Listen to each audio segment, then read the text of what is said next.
afternoon. It's Friday, the 7th of October 2016, just after 1 o'clock. Welcome to UK Column News. I'm your host, Brian Gerrish. Of course, with me in the studio, Mike Robinson.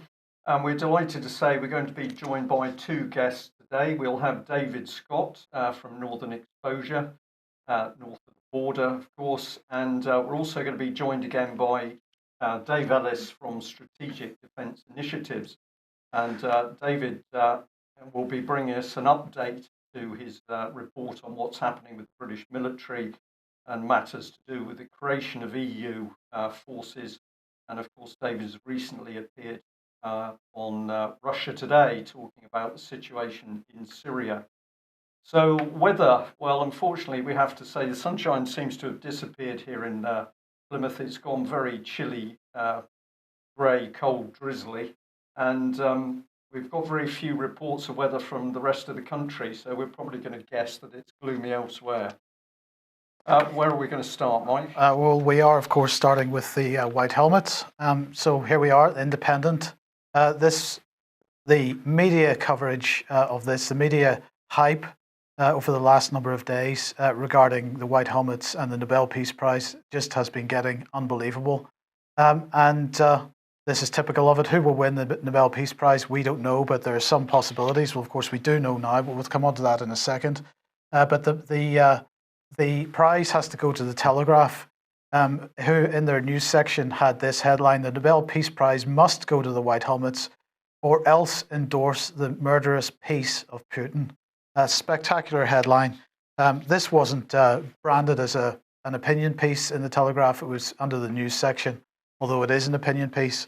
Now, nonetheless, the Peace Prize has gone to Juan Manuel Santos in Colombia. Now, of course, this is a bit ironic in a sense as well, because the so-called Colombian peace is more to do with drugs than anything else.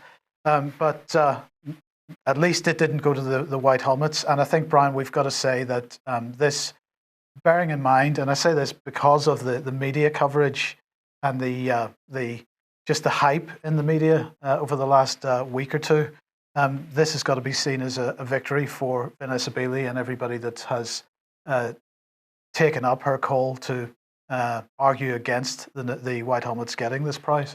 Well, I think that's absolutely the case, Mike. It was only the reporting by Vanessa, and of course you followed that through on the UK column, that has put this whole subject to the white helmet into the public arena. We're now seeing, of course, Russia Today is picking up on that. But what amazing rhetoric from the Telegraph, that this murderous piece, all blamed on the Russians, of course, nothing to do with the aggressive action of the United Kingdom, USA, in all of those countries: Iraq, Afghanistan, Libya, Syria, and of course trouble in the Yemen. We're beginning to see the media, whether it's press or TV in UK, totally exposed, Mike. They're using the type of language that previously we would have pointed a finger at Pravda and said, well, this is straight out of the Eastern Bloc, this is communist propaganda. We're now seeing that propaganda come out of studios in UK and off-print presses in UK. Absolutely. So good to see the Nobel Committee had a bit of sense this time. They unfortunately didn't have sense when they gave it to Barack Obama, because he has become the most warlike US president since the United States was established. So that was an unfortunate decision. They still haven't revoked that decision, despite the calls for them to do so. But at least this time they've made a relatively sensible decision. Right. David Scott, let's have a talk about stuff going on north of the border and named person scheme. And you sent me down this leaflet that somebody had been given from NHS Tayside, sharing information about children and young people. Yes, this was handed to people going into A&E. So if you had a child who had fallen over and was injured, everyone going into an accident and emergency with a child was given this, and it states that your details and those of your child may be disclosed to other professionals, for example, so not an exclusive list, school nurse, health visitor, social work, and GP. This follows the guidance from the Scottish Government, so that's where it's coming from.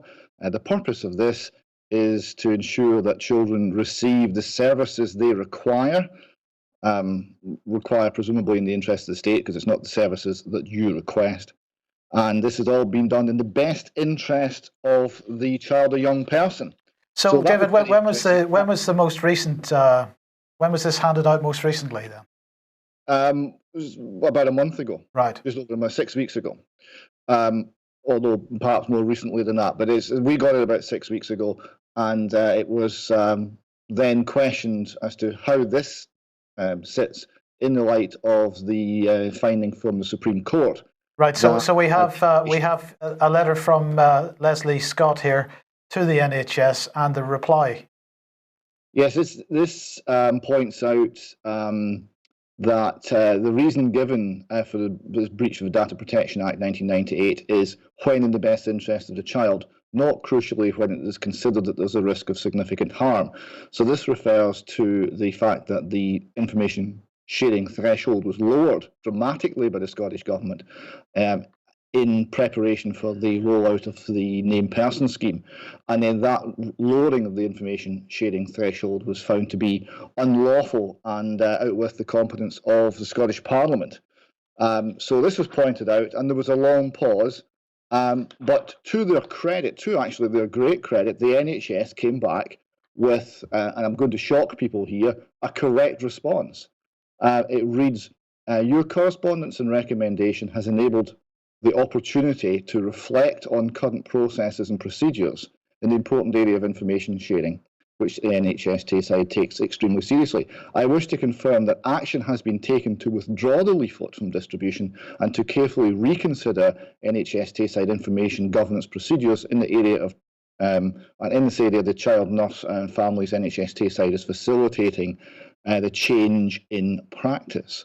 Where staff of a child protection concern in such instances, NHS Tayside's existing child protection policies and procedures will continue to operate. So what you have there is a member of the public pointed out that this is unlawful, and NHS Tayside in fact withdrew the leaflet and completely changed the policies, and it's a very rare thing, did the right thing. If only the Scottish Government as a whole would actually use that sort of approach rather than the wall-to-wall lying and denying of real issues that we have to tolerate daily.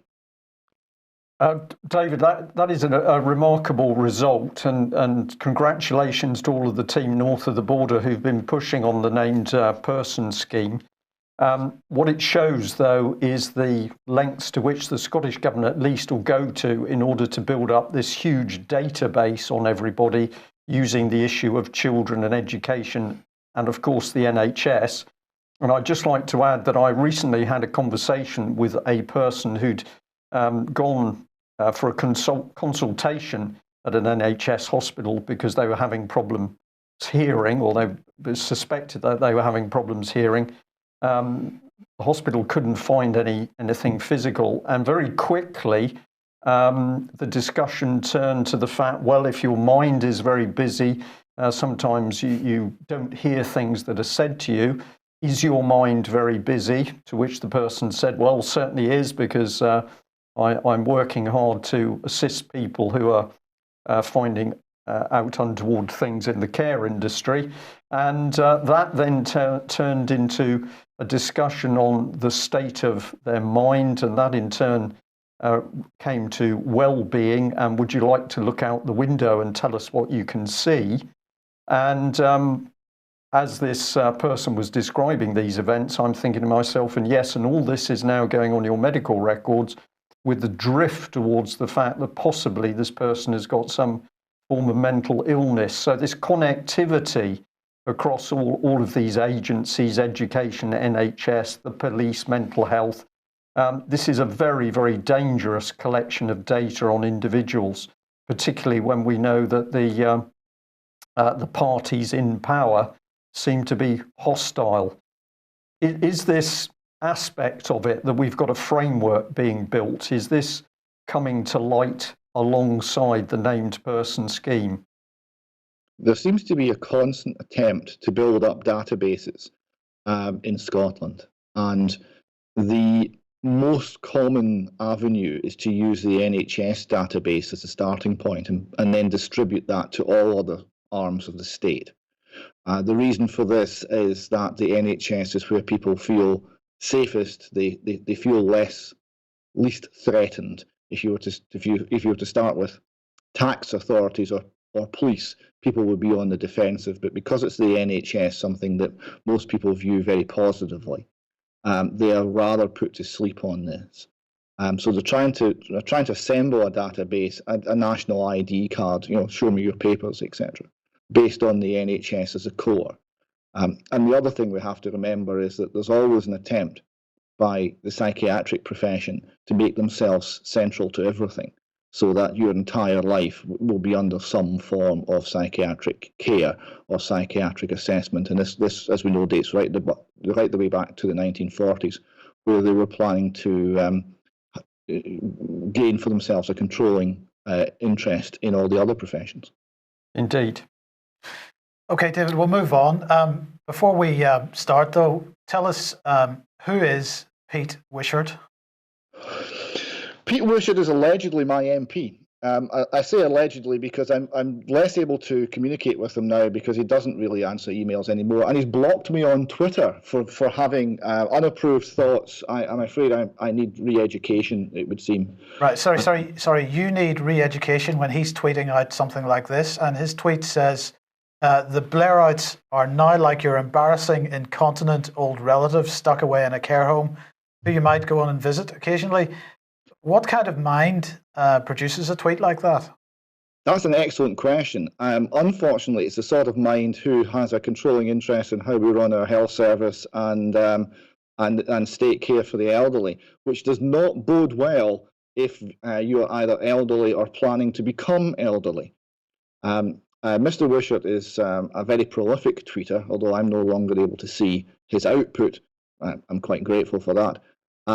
But a lot of it is of this sort of type. He did, however, excel himself in the subject of Brexit, something which causes him some form of mental illness, I think, because he becomes very animated on the subject of Brexit. And here he is, and what he's done is he's likened it to the famous quote, first they came for the Jews, and I did not object, for I was not a Jew. Then they came for the communists, etc., which was a minister, Protestant Christian minister in Nazi Germany. So he's likened this, the situation in Brexit Britain, post-Brexit Britain, to Nazi Germany. Now, I would have to point out that the SNP, MSPs and MPs have a terrible track record on this, and some of the more extreme members of the party do as well. During the independence referendum here, the letter Q was spray painted on doors of things like the Conservative Party HQ in Aberdeen, Q standing for Quisling. So they're very prone to use Nazi imagery. Now, this is extremely unwise for a nationalist socialist party. And one with such totalitarian tendencies as the SNP constantly display. And I can really only suggest that what's on display here is the fact that social justice warriors always project.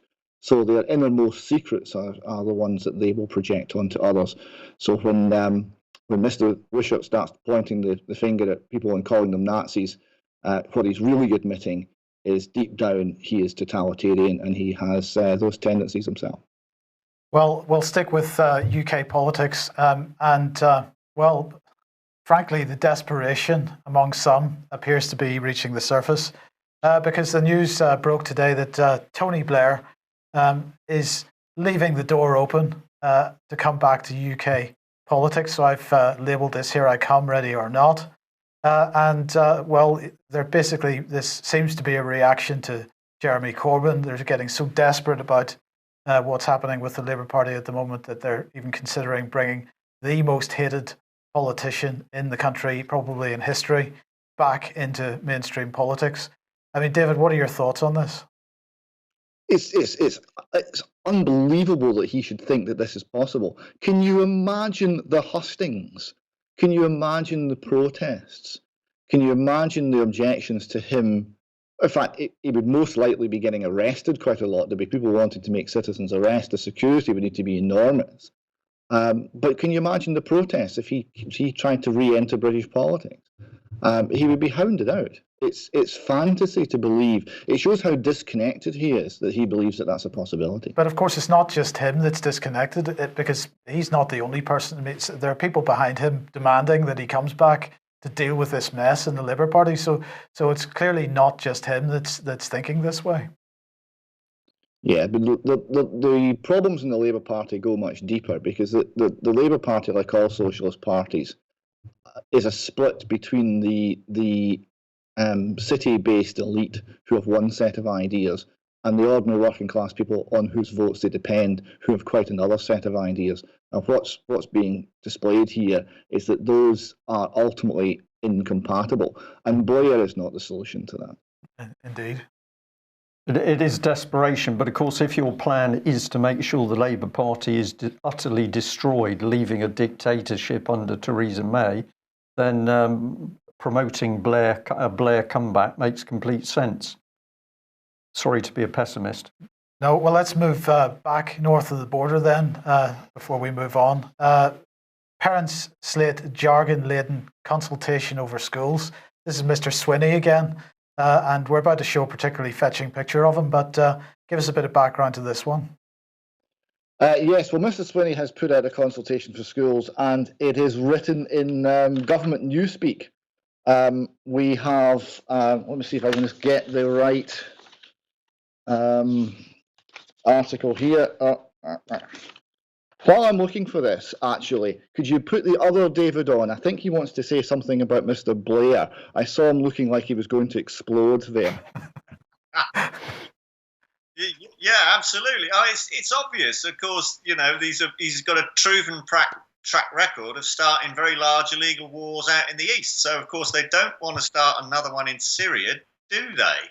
Wouldn't be anything to do with that, would it? That's extremely cynical, Mr. Ellis, if I may say so. A scurrilous suggestion that Tony Blair would want to help kickstart Syria properly, but I think you might be very close to the truth on that. We'll be talking Syria in a minute. So, David, have you found your papers? Yes, thanks to the other David for covering for me there. Yes, there's some of the questions that Mr. Swinney is asking the Scottish people. There's too many Davids, if I may say so. You can't have too many Davids. It's absolutely. They ask, what are the barriers within the current governance arrangements to achieving the vision of excellence and equity for all? How can effective collaboration amongst teachers and practitioners be further encouraged and incentivised?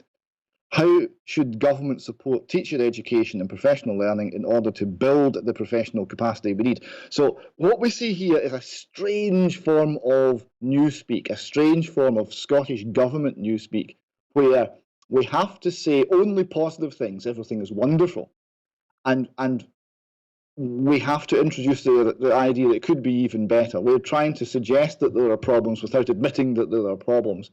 And it makes the language completely opaque management nonsense. It's everything that's worst in management consultancy in a government. Yeah. Well, I mean, we got to put this image on screen, and you've got to, justify it, I think. Well, on Twitter, I'm suggesting that I'm finding it increasingly hard to tell these two images apart. I can still just about manage the one on the left is Mr. Swinney. Now, the reason I did this is Mr. Swinney, when was faced with the Supreme Court saying that his act was completely unlawful, and he came on to say, well, it's just a minor tweak, we're going to carry on. And I did comment it was like being governed by the Terminator, because he will not stop. He will keep going forever. He will remove your rights. He will destroy your rights. And he will never, never stop unless, I suppose, he's crushed in a giant vice in a dramatic final scene in a factory. Okay. Super. Right. Let's get on to more serious subjects then. This article appeared in the Telegraph today. Sir Cliff Richard sues the BBC and the police after raid of his house was broadcast live on TV. The article says Sir Cliff Richard, the singer, is suing the BBC and South Yorkshire Police after a raid on his home was filmed from a helicopter and shown live on TV. Sir Cliff was the subject of a long-running South Yorkshire police investigation which centred on accusations dating between 1958 and 1983 made by 4 men. Officers investigating allegations of historic sex abuse, sex offences, were filmed searching his apartment in Berkshire in 2014, leading him to being publicly named as the subject of the probe. And what I've labelled this this graphic here is Operation Or Part 2, because whoever made the decision within the BBC, setting aside what Cliff Richard was alleged to have done, what the BBC have done here is to deliberately sabotage a police investigation. To my mind, if the BBC wants to comment on this, they're welcome to. But this reminded me very much of the type of sabotage that we saw with Operation Or, where people that were clearly innocent were deliberately targeted and brought to trial, effectively, with a view of discrediting the whole operation and the whole investigation. So, to my mind, this is the BBC at work helping to shut down the investigation into historic child sexual abuse. Yeah, well, Mike, this is a fascinating subject, but by pure coincidence, yesterday I had a very good conversation with Tony Farrell, former intelligence officer from South Yorkshire Police, and he was talking within our conversation about this subject. How was it that information about this raid was leaked from the police? It was deliberate, it was malicious. And then our discussion got on to the fact that it's now becoming well reported that within minority communities across the country, Asian Muslim communities, where those people are reporting child abuse within their communities, the police are not taking any action. Indeed, social services are not taking any action. What happens is the names of the individuals who are reporting the abuse, those names are leaked back into the community. And as a result, those individuals have suffered severe harassment. We are told that some women have been raped for the act of reporting what is happening to the authorities. And children who are suffering abuse are then suffering worse abuse. So the police are not just sitting by and doing nothing. The police are helping leaks back into these communities where people are coming forward to report the abuse. And then, as you say, we've got this amazing situation where the BBC runs this incredible publicity piece on the operation around Cliff Richard's home. And this is now, of course, being used to say, well, we can't have the spotlight on those in high-profile positions who've been accused of child abuse. This is an operation. And we should also perhaps mention or remind people that there is a series running on television. I can't remember what channel it's on, whether it's the BBC or ITV, starring Robbie Coltrane. Can't remember its name. But basically, the premise of it is to sort of highlight what happens to a celebrity when they're incorrectly identified as or charged with having carried out these kinds of offences. So there is huge propaganda going on within the mainstream media at the moment on this issue. Indeed, and some extraordinary connections between the police and the media, which is causing these problems. And I'll just add that reports that UK Column has been received from some very interesting people talking about a deliberate blind eye from the police to crime, including gun crime, including drugs. But those sources are also saying to us, well, never mind the guns and the drugs, everything leads back to the abuse of children by people in extremely powerful positions. Just before we mentioned Melanie Shaw, David, would you like just to have a quick comment? David Scott, we better make it plain. Would you like to have a comment on this concept that the police are involved in the trafficking and abuse of children? It's what we're seeing in Scotland. We have a situation where the largest charity dealing with survivors is saying to people who want to report abuse or want to escape abuse, escape. Get yourself safe, get your children safe. Don't report the matter to the authorities. Because if you report the matter to the authorities, the first thing that happens is your children will be seized by social services. The second thing that happens is that they will be put into the custody of one of the people that you have named as an abuser. That's the pattern they see. They've seen it over and over and over again. There is no explanation other than the most craven corruption for why that pattern should exist. So it's one of the most dangerous things you can do in this country is to appeal to the authorities for help. Right, what a state of affairs. And let's really emphasise that by saying that we understand today is Melanie Shaw's birthday. So Melanie Shaw, the extremely brave lady that blew the whistle on child abuse at Beechwood Children's Home, Nottingham.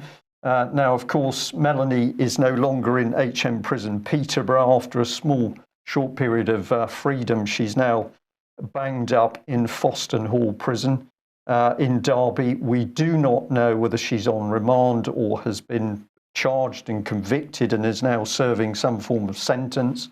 We absolutely don't know that. What we can say is that she is again being denied her long-term medication, which she has needed to cope with the trauma of the abuse she suffered as a child.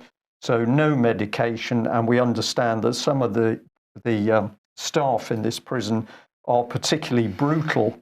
And we're also going to say, let us remember that what has happened to Melanie Shaw is exactly what you've spoken about, David, that once she had spoken out, and particularly when she'd identified that Nottinghamshire police were lying when they said that they had conducted interviews with certain people.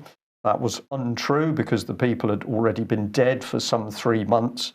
Once Melanie spoke out about the deliberate failure of the police to investigate, her own son was taken from her by Nottingham Social Services, and we now understand the treatment of that child is less than satisfactory.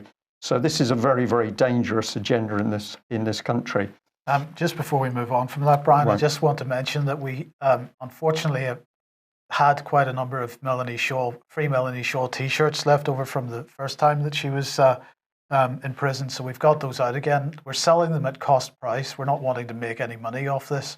But we would just encourage anybody that feels like it to get hold of one and start getting the word out on Melanie Shaw and what's going on with her. Yeah, thank you for that. Right, well, we're moving on to the subject of the military and the formation of the EU military. There is no question that this is happening, and this is part of the background to the ramping up of violence by Theresa May and Obama in Syria. But let's have a look at what's happening. And this was an article which several people highlighted. So the Daily Mail, with this classic picture, first for the army, a soldier weds his groom on base. Air Vice Marshal does the honours as gay couple tie the knot in Cyprus. Now, this is really extraordinary stuff for a number of reasons. But first of all, let's have a look at the Air Vice Marshal. We went to Forces TV. We've got a lot to say really on Forces TV, but we'll save that for another day. So here he is, Air Vice Marshal Mike Wigston, and he turns part-time vicar in order to marry this gay couple. Now, why are we interested in this ceremony? Well, we thought we'd get right to the heart of the matter. We are going to ask the questions that other people simply don't want to ask. So let's just go through them. The first one is, why was the commander of British forces in Cyprus conducting this wedding? Is this part of his role to conduct weddings? We'd like some answers. Does he conduct weddings for men and women under his command, or does he possibly only do it for gay couples?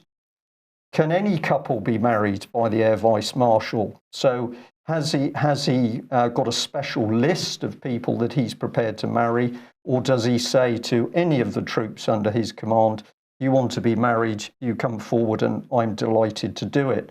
If that's the case, we'd like to see where that's in his terms of reference as a senior officer, as the senior officer in Cyprus. We might ask whether there's a special relationship between the Air Vice Marshal and Sergeant Smith. I'll just point out here that Sergeant Smith is marrying a civilian partner. But is it the case that there's some form of special relationship we don't know about, which means that the Air Vice Marshal was happy to conduct this ceremony? And we'd like to ask why this event has been given so much publicity. Presumably other people under his command, men and women, have got married. That doesn't seem to have made the Daily Mail. And then we're also going to ask, will the next step be satanic weddings following the mod's approval of Satanism in the armed forces? So we're going to see some form of hand fasting coming in where the senior British officer will preside. So just remember that background, because this is one of the attacks on British armed forces at the moment. But let's bring in Michael Fallon, Mike Robinson's favourite, of course. We had this slide up a couple of days ago. He said, I want more recruits from ethnic minorities and more women. I've opened up combat roles. This isn't about tokenism, it's about talent. Well, I'll just point out to people, this is an I want. So never mind what the public wants. This is Mr. Fallon telling us how he's going to change the military into the style he thinks we want. So let's follow this through. So this is Forces TV again, and they're advertising that if you want to become the first female Royal Marines commando, you need to get on board. It talks all about the fitness tests, and it says the time, distance and weight criteria will be exactly the same for women in all 4 tests. Now, I am highly suspicious about this. And why? Because I'll come on to it just a second, just to comment on that. If we think of the impact, what are the Russians looking at the moment? Well, apparently the toughest British troops are now women. I'll leave people to think about that. I'm not demeaning women. I'm pointing out where this is heading. But why am I suspicious about the fitness rules?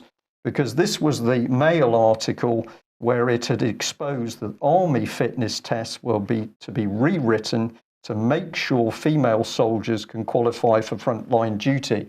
So this is positive discrimination in order to get the change agenda in.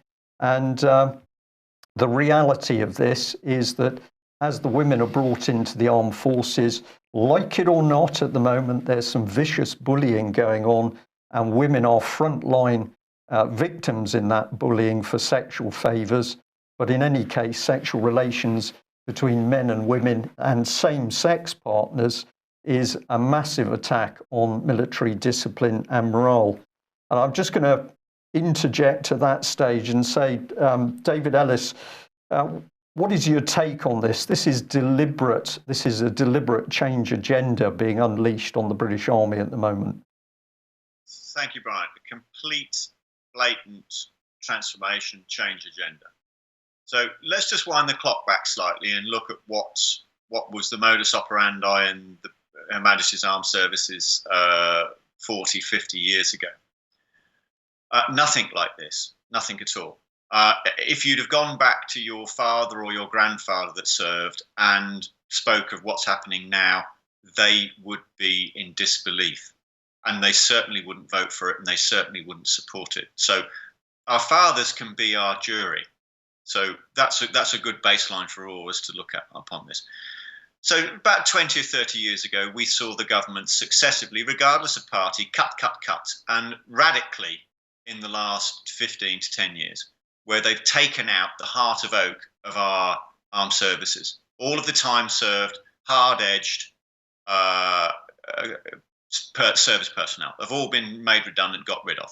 We've then gone, right, okay, we're going to have all this rapid reaction force, or force this or force that, and a review that's engineered in the fashion that we've got now, where they're relying on reserves because there isn't enough of a standing army, all against officer advice. Yeah. So what are we changing to? And the answer is, it is absolutely apparent now. They are changing the services to go into EU military union, aka EU Army, Navy, or Air Force. So this is the agenda. So we've sold the guns short at the top end. We've got rid of all our decent assets. We're not making anything anymore because we can't. And at the other end of the agenda, we're locking guys up for doing their job out in Iraq or Afghanistan or whatever. And now we're bringing this in.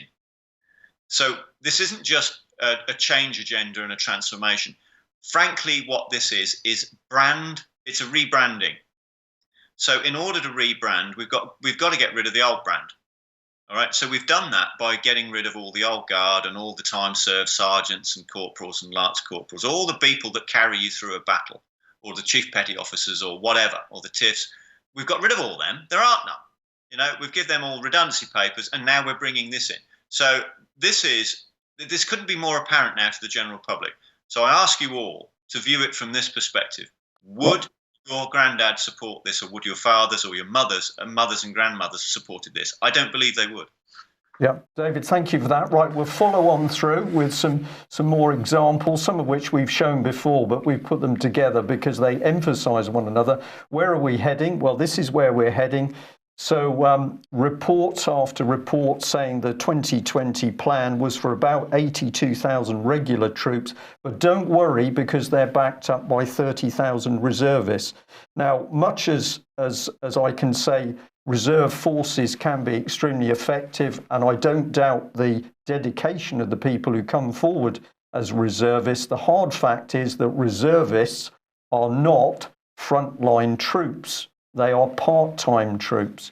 So massive cuts to 82,000 frontline men. This is not enough to sustain any form of major campaign, whether it's on our doorstep in Europe or whether it's overseas. The next thing that's happening, of course, is that we're selling off military infrastructure.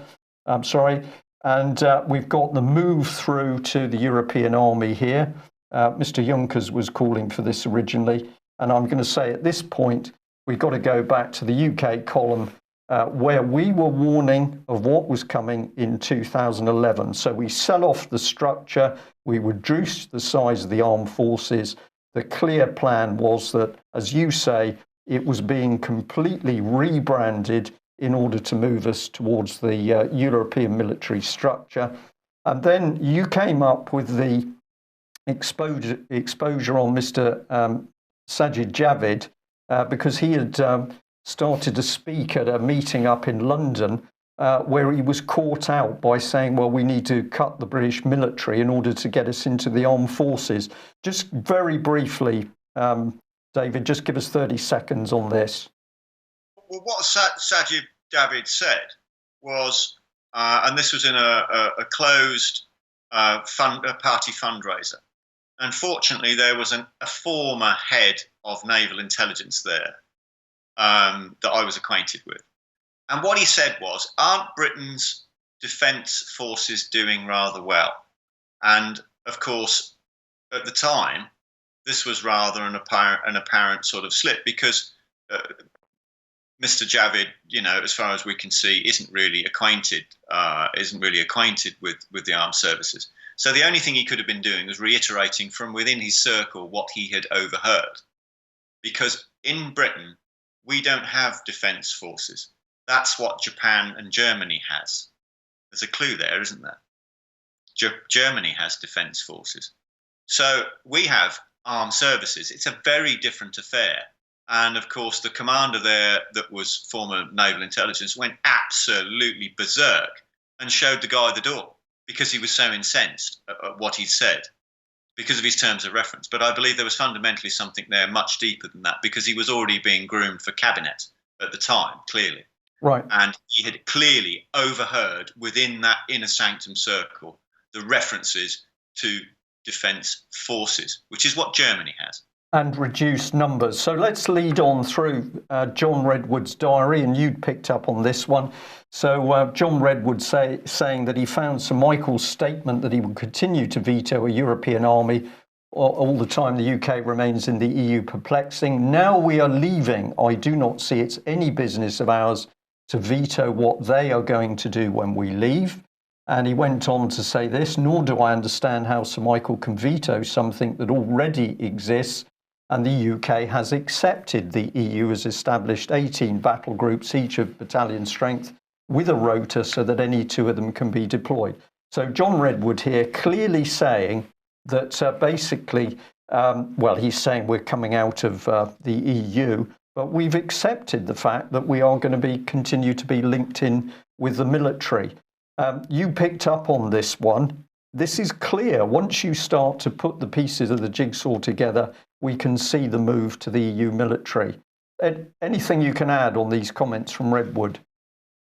Well, it's a self-fulfilling revelation there from Redwood, isn't it? Because he's just told everyone exactly what the score is. Oh, well, we're in. We're way in. Of course, there was no plans, was there? We'd been told by the Prime Minister David Cameron there were no plans. Well, of course there was plans. All this sort of stuff doesn't happen over 5 minutes. This takes a lot of time to organise. So, this is just, we've got on the one hand a tiny group that are very aware and very complicit, clearly, with some of them, and then we've got the other majority of the party. And I'll give you an example. I just met Mark Pawsey, the member for Rugby, this morning, and he said, "Oh, no, well, we're doing really well at the moment because we left the EU." And and we've Brexited and all this and all. Don't worry about the no understanding of the military union component whatsoever. I said, well, hang on a minute, Mark. Sorry, you said we'd Brexited and we left. We haven't. Nothing's happened.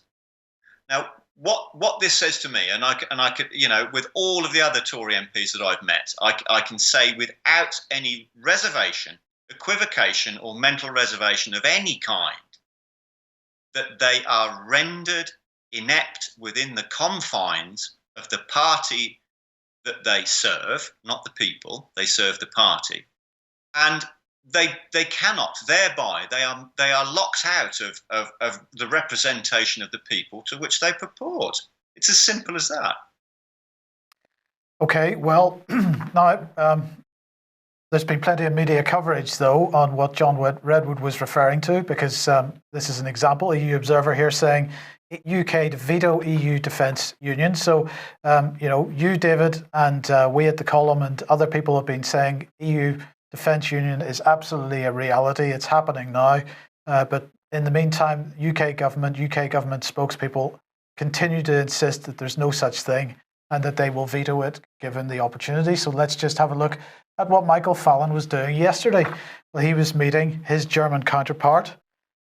This was the 26 years since the reunification of Germany, and he thought he would celebrate that by going over and meeting his counterpart in Germany.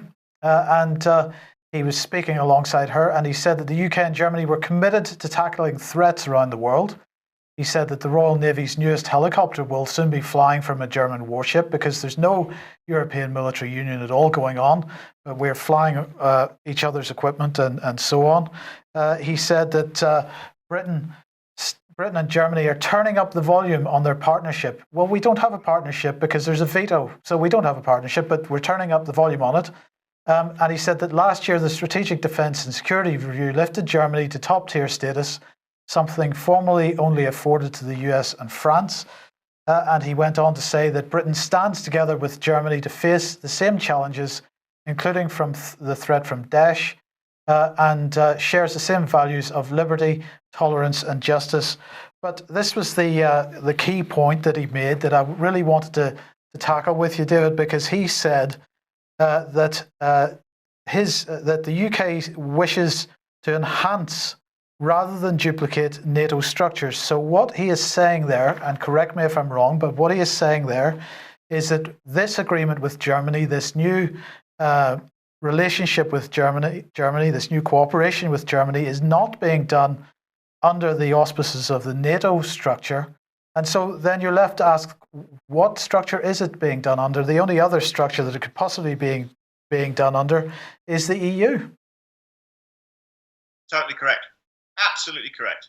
This is blatantly apparent. Let's look at the last fortnight's media chatter. We've had Sir Fallon and May running around a fortnight ago, visiting bases, cozying up to officers, cozying up to tanks, desperate to get their credibility back with the military and the old guard that are speaking out. So we've had that, and then 5 minutes later, Fallon's over there essentially signing us up to, and they're calling it Defence Union now, but they've changed. So there's a little bit of a rebranding there. Perhaps they've got a bit ginger with the military union because we've aired it. So they're calling it Defence Union. This is it. This is the real deal. This is exactly what they're doing. This will be EU defence union, if they're going to call it that now, but I'm going to stick to my guns. It's military union. So they'll have budgetary control. All the cardinal values will come under Brussels. We will lose control with this arrangement. Over them saying Brexit means Brexit. It doesn't, because all the while they have the key factor of control of budgets and military. We're no longer a state. We're a vassal. So this is completely and utterly inverted nonsense from Fallon. And, I'm reassured by the hard edge of this, by him ordering French steel for those submarines that we've just put on the books, is so cynical, because they've allowed Tata to strip out and stop producing British steel, in effect. And then they delay the orders for the boats. They shut the plant down there. And then 5 minutes later, we've announced that we're buying French steel.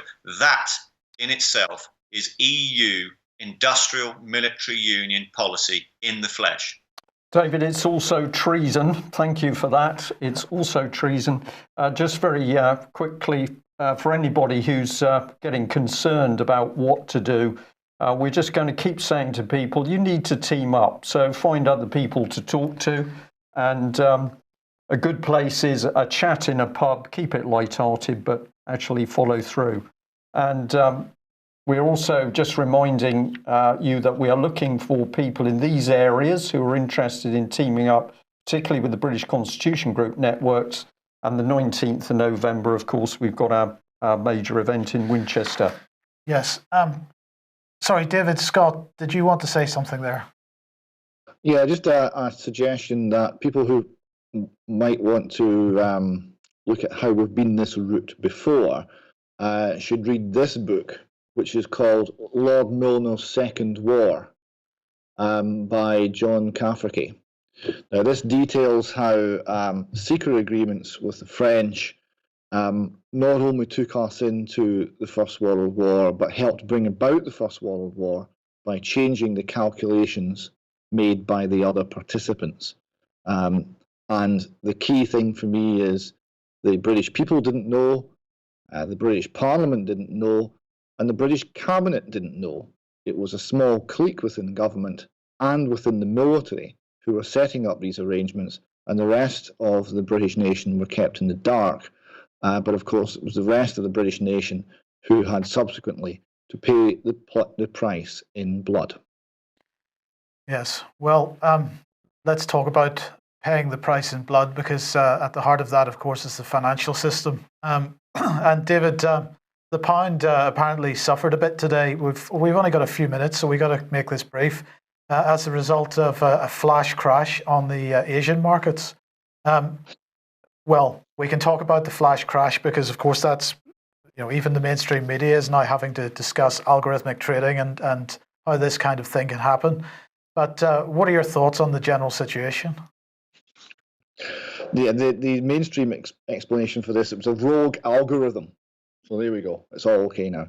The general situation is the country's economy has been hollowed out over a period of about 50 years. And as a result, that's going to be reflected in reality. Sooner or later, reality has a tendency to reassert itself.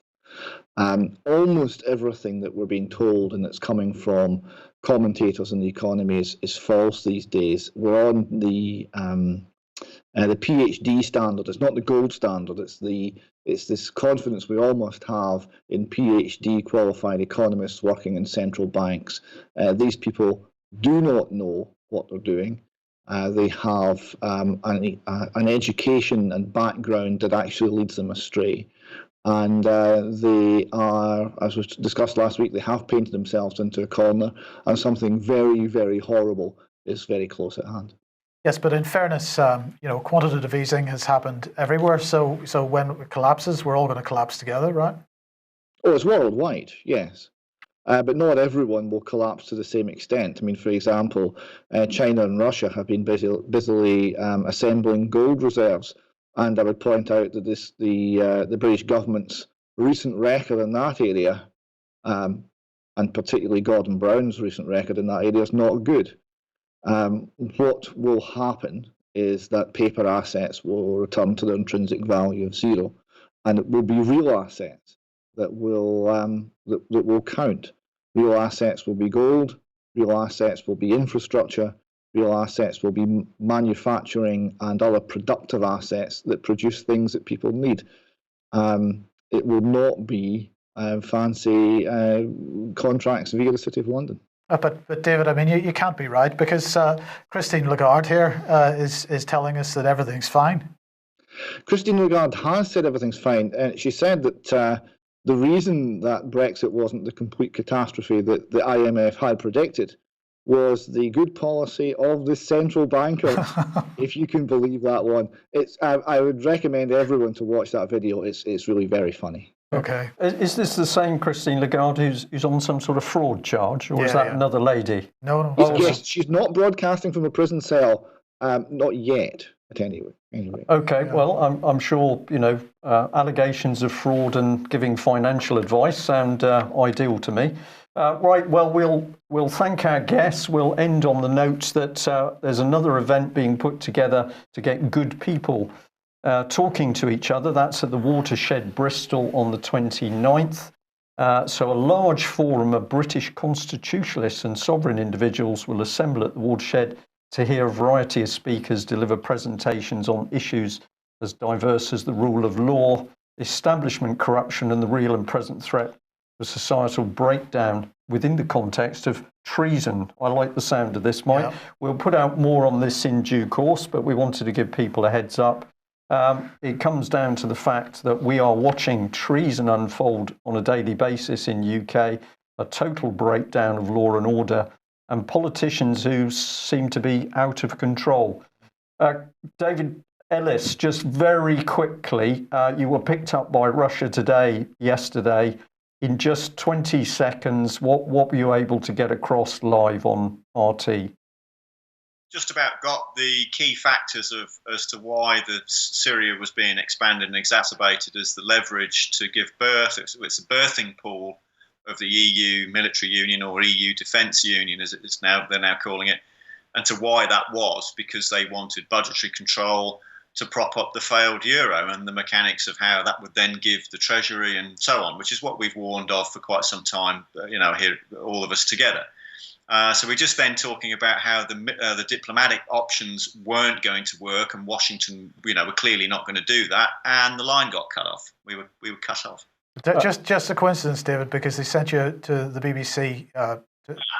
Yeah, just a coincidence. Of course, that sort of thing happens with professional studios, doesn't it? Yes. Yeah. I think so. Okay, David Ellis, David Scott, thank you very much to both of you for joining us today. And final comment is that we need the support of the public to do what we do. Are you a subscriber to UK Column? If you're not, please consider taking out a subscription. Perhaps you consider making a donation to us. We can only do what we do with the help of the public. And everything we touch at the end of the day costs money. If you like what we're doing, you want to help us grow, get out more news, and of course bring in specialist guests such as the two gentlemen we've had today, we need your financial help. Thanks for joining us. We'll be back at the same time on Monday. Bye-bye. Bye-bye.